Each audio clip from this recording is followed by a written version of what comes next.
is a disturbing part of AI next from Nexpo. Welcome back to Nexpo.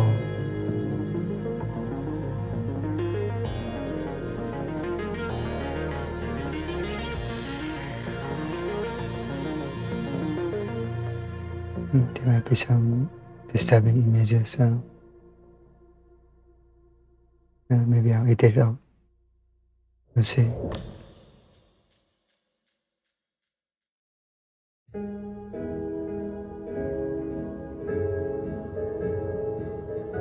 Is AI created?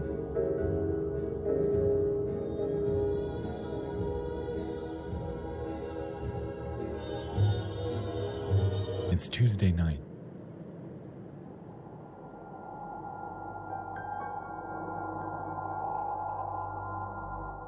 Wildfires rage over West Coast California. CD Projekt Red announces DLC. And over in the furthest reaches of cyberspace, a musical artist named Supercomposite makes a discovery.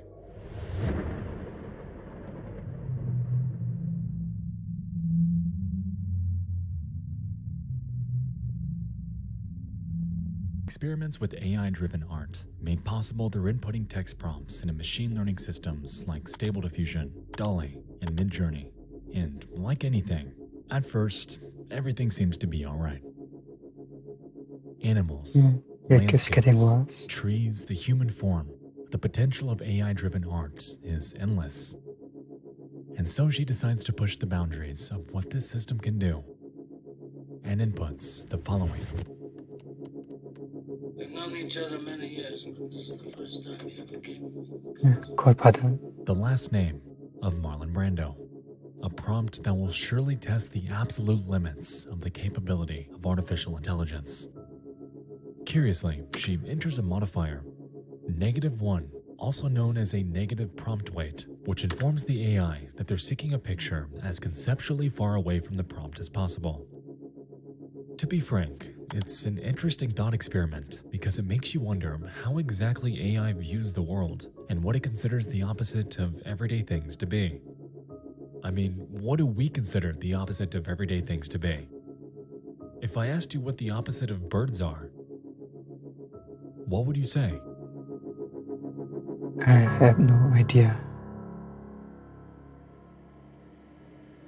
Supercomposite sends off her prompt and lies in wait.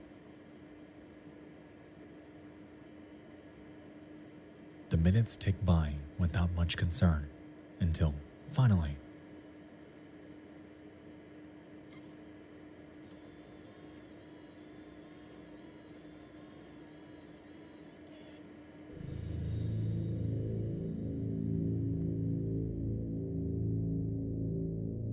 innocuous, yet interesting that the opposite of Marlon Brando is perceived to be an abstract skyline. Written on it appears to be 2 words, Digita and Pentix, and in the background appears to be text on a white page. Curious, she ponders if the inverse of this photo would result in a picture of Marlon Brando. And so she inputs another prompt and sends it off into the vast unknown.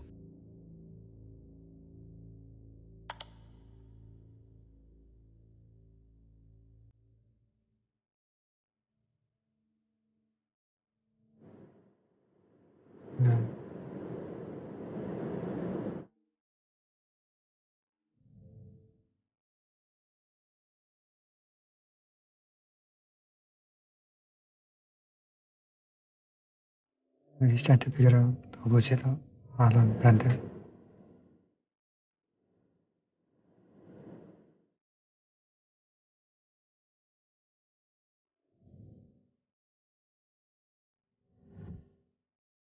Before them were 4 images of a highly uncanny, older woman with severe rosacea on her cheeks. She bears prominent cheekbones, has dark-colored hair, and can be seen within a living room, in what appears to be a hospital, in a bathtub, and against a green wall with just one discernible word above her. L-O-A-B. Or lobe. Over the next few days, Super experiments with their creation, curious about why and how Loeb exists. She eventually employs a method named AI image crossbreeding to combine one of Loeb's photos with a completely separate one that her friend created. However, instead of this combination resulting in Loeb's demise, or innocuous photos involving this tunnel, what comes to fruition is something a bit more. Yeah, cross-breeding of images. Through some kind of emergent statistical accident, something about this woman is adjacent to extremely gory and macabre imagery in the distribution of the AI's world knowledge. Since Loeb was found using negative prompt weights, her gestalt is made from a collection of traits that are equally far away from something, but her combined traits are still a cohesive concept for the AI, and almost all descendant images contain a recognizable Loeb. In nearly every image, Loeb is distinct and embodies the physical manifestation of the repulsive and uncanny. This AI is somehow creating images that perfectly encapsulates what terrifies us, wrapped up in a myriad of situations like family portraits, loitering within an office building, looming over children like a reincarnation of Jesus Christ, and even standing by after what appears to be a murder by her own hand. But it doesn't stop there, as the correlation between Loeb and the idea of malformed, mutilated imagery was merely beginning to take root. The Angel Hallway plus Loeb also produced art with such copious gore that probably very few people want to see them, but here are two. I don't feel comfortable posting the most disturbing ones. They're borderline images of dismembered, screaming children. There's something moving to me about these grotesque scenes and the desperation, panic, and sadness that they convey. Again, these are produced with other images as inputs and no text. They're the result of crossbreeding of images of Loeb with pictures of other things. The images that result from crossing Loeb with other images can in turn be crossbred with other images. The AI can latch onto the idea of Loeb so well that she can persist through generations of this type of crossbreeding, even without using the original other image. images are dancing. From here, their journey down the Loeb rabbit hole It's under, continues. yeah, As referenced, her persistence in existing within each resulting photo is striking, and even when they try to get rid of her, to distort her out of existence, she remains in immensely uncomfortable scenarios.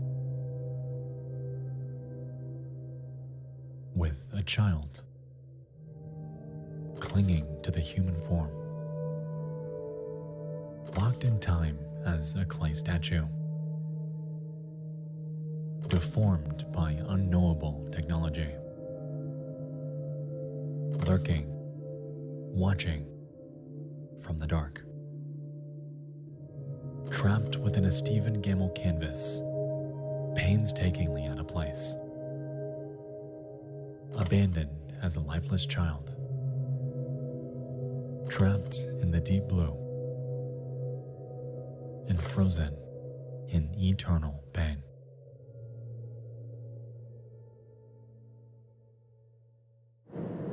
Together, she's an emergent island in the latent space that we don't know how to locate with text queries. yeah, so But for they're the really AI, bad.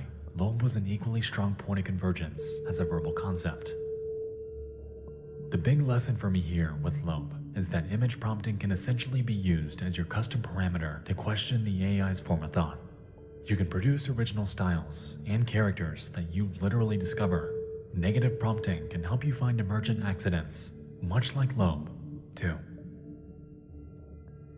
This is largely where her thread ends. She claims that she'll update it with further pictures of Loeb as they're created, and that's a promise that's held true.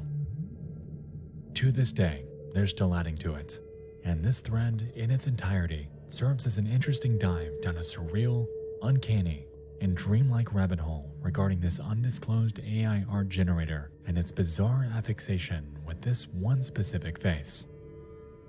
As we can recall, the original prompt referenced the inverse of Marlon Brando, and the resulting image was nothing like any human would logically expect it to be.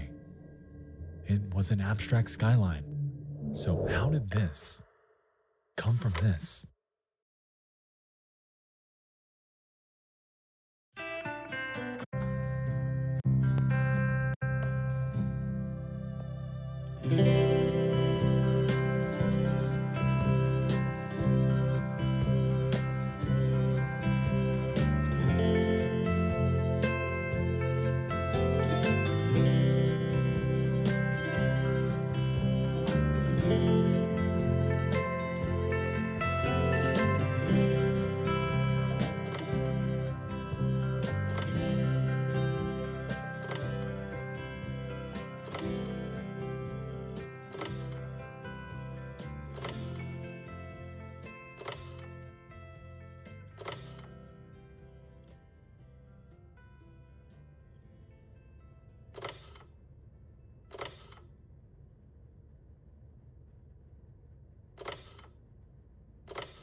Why are AI creations so unsettling? What is it about these images that causes this inexplicable dread? The program I was utilizing to make this slideshow and throughout this entire video was Stable Diffusion, and in the process, I learned quite a few things about it. When you make your input too specific, you may happen upon exactly what you're looking for. The AI is, in a way, constrained by what you feed it.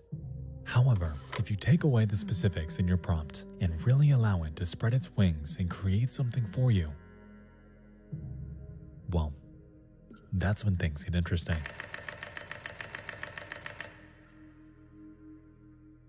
Anomalies, much like Loeb, await, hidden away within the confines of something called latent space, or the medium in which AI recreates the features it's been fed. You may have seen other examples of this idea before, notably with a Twitter thread from June in which this person discovers what appears to be a demon after inputting a completely made-up word. That's how Grungus, they they called created it, demon. which is pretty creepy and is even something you can discover yourself. But it isn't just disturbing, off-putting creatures and faces that this system excels at, and the span of AI's weirdness isn't always as straightforward as entering a text prompt that we know will give us something scary. As a matter of fact, one of my favorite examples of artificial strangeness dates back years. So let's pause and let's head back.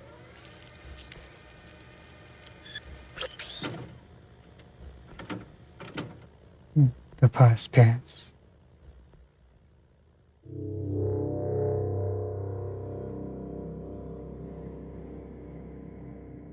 In 2019, an anonymous programmer going by none other than the girl who talks to AI set out to create a simulation of the human brain by utilizing a system known as a Generative Adversarial Network, or GAN for short.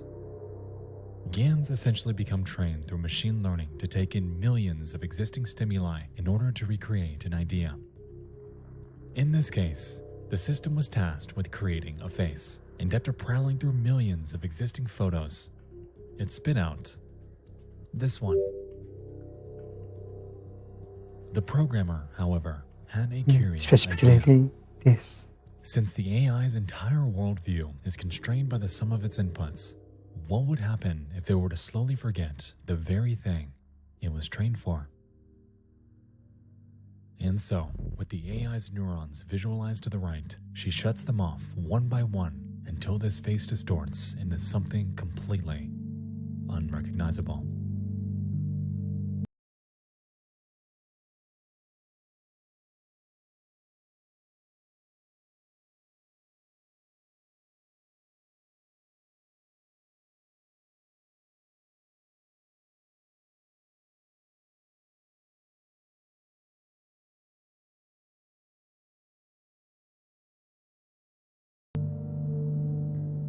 The parallels between synthetic deconstruction and afflictions of the human mind are clear, and this project serves as a curious looking glass into the realm of neuroscience and how we as individuals perceive life around us. The way that face slowly AI distorts is into a faded forgetting the memory, past. leaving the remaining neurons scrambling to fill the void, leaves us with an end result that is haunting. And to this day, this remains as one of the most fascinating AI curiosities that I have ever seen.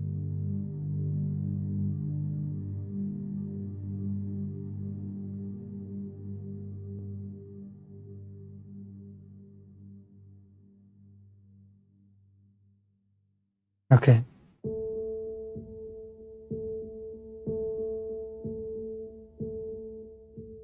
Loeb is an eerie case study, someone that has successfully cemented herself in the online sphere. And while the reason behind her conception and why this AI somehow latched on to her oddly specific facial features and tied them to macabre, disturbing imagery is currently unclear, what is certain is that her persistence has left us with an interesting revelation. We know that AI knows how to create subjectively beautiful synthetic art through mere text prompts, generating some of the most striking examples of the sheer potential of modern technology. With that said, who's to say that it can't excel at the opposite? Relatively, the adoption and potential of synthetic art is merely beginning, and with the advent of Loeb freaking so many of us out, what else is hidden away within the vast abyss of AI, and how will this impact us when we find them?